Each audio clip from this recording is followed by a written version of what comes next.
పిఠాపురం నియోజకవర్గంలో పర్యటిస్తున్న deputy CM Pawan Kalyan ఆసక్తికర వ్యాఖ్యలు చేశారు. ప్రజల డబ్బుకు జవాబుదారీగా ఉండాలని, లంచాలు తీసుకోనని తెలిపారు.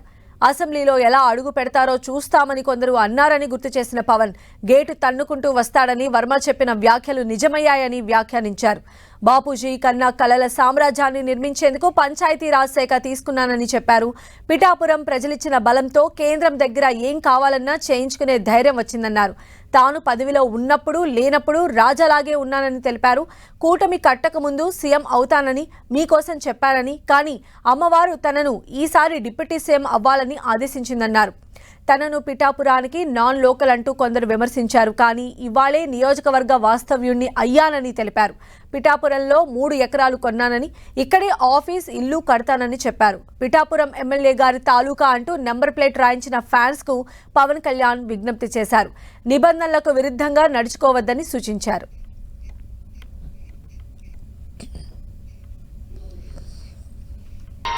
నువ్వు అసెంబ్లీలోకి ఎలా అడుగు పెడతావో మేము చూస్తాం.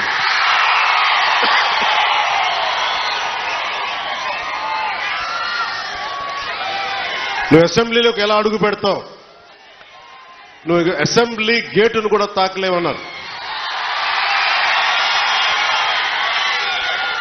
నేను ఎంత సీరియస్గా తీసుకున్నానో నాకు తెలియదు, నేను విన్నా వదిలేశాను.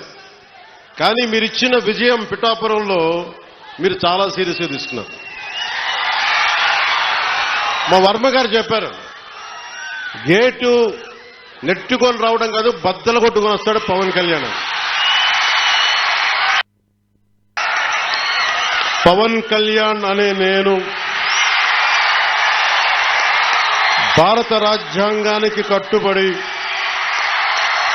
నన్ను అఖండ మెజారిటీతోటి గెలిపించిన నా పిఠాపురం పుర ప్రముఖులకు, పెద్దలకు, ప్రజలకు, యువకులకు, ఆడపడుచులకు, తల్లులకు, యువతులకు, ప్రతి ఒక్కరికి, అన్ని వర్గాల వారికి, ఎస్సీ, ఎస్టీ, బీసీ, ఓసీ, అన్ని మతాలు, ఇస్లాం, క్రిస్టియానిటీ, అన్ని కులస్తులందరికీ నేను హామీ ఇస్తున్నాను. మానవత్వాన్నే కాపాడుతాను, మీ అభ్యున్నతికే కష్టపడతాను. నేను లంచాలు తీసుకోను. పవన్ కళ్యాణ్ అనే నేను వైసీపీ గత ప్రభుత్వ నాయకులు చెప్పారు, పవన్ కళ్యాణ్ ఆంధ్రాలో ఉండడు, హైదరాబాద్లో ఉంటాడు, పిఠాపురంకి వస్తే పిఠాపురం వాస్తవ్యుడు కాదు, ఇక్కడ ఉండడు. నేను ఈ రోజున పిఠాపురం వాస్తవ్యుడిగా, సంపూర్ణ వాస్తవ్యుడిగా మారాను. ఎలా ఇందాకే ఒక రిజిస్ట్రేషన్ పేపర్ సంతకం పెట్టి ఒక 3 ఎకరాలు కొని ఇప్పుడే సంతకాలు పెట్టి వచ్చాను, రిజిస్ట్రేషన్ చేసి వచ్చాను. ఆ మాట చెప్పడానికి లేట్ అయింది రావడానికి. నిలబడ్డారు ఈ రాష్ట్ర ప్రజానికం, రాష్ట్ర యువత ఎంత విసిగిపోయారు గత ప్రభుత్వం మీద. మీ కోపం, మీ ఆవేదన రక్తం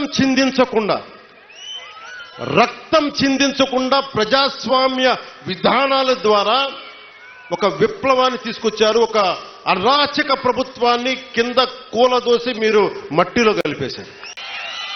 సీఎం అని అరుస్తుంటే చాలాసార్లు అరిచేవాళ్ళు. ఇక్కడే కదా అరిచింది మొదట. అప్పుడు ఇంకా కూటమిని పూర్తి స్థాయిలో అనౌన్స్ చేయలేదనుకోండి, మీరు సీఎం అంటుంటే సరే మీరు కోరుకుంటే అలా జరుగుతాను. కానీ పురోహితిగా తల్లి ఏం చెప్పిందంటే, నన్ను సీఎం కాదు కానీ నువ్వు డిప్యూటీ సీఎం అవుదు కానీ నా మాటను. అలాగే తల్లి, నువ్వు ఏది ఇస్తే అంత. పదవి ఇవ్వకపోతే గడప మీద సేవకుల్లా పనిచేస్తా, పదవి ఇస్తే బాధ్యతతో పనిచేస్తా. మీరు ఎమ్మెల్యే గారి తాలూకా, పిఠాపురం ఎమ్మెల్యే గారి తాలూకా అని జాగ్రత్త, చెడ్డ పేరు తీసుకురాకండి.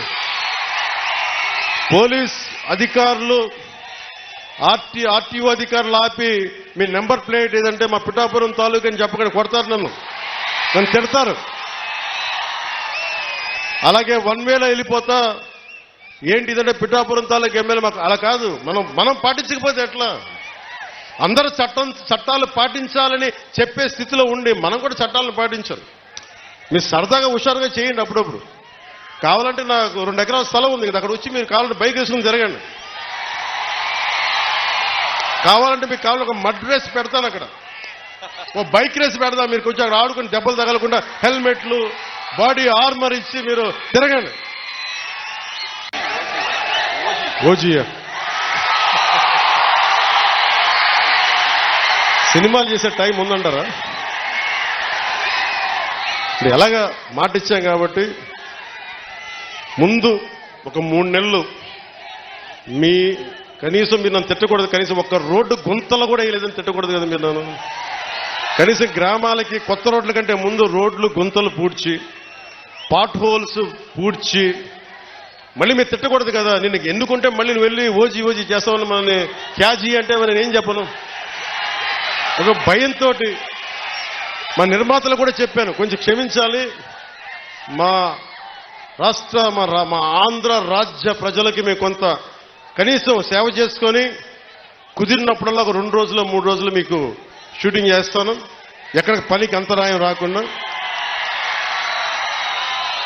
ఓజీ చూద్దురు కానీ బాగుంటుంది.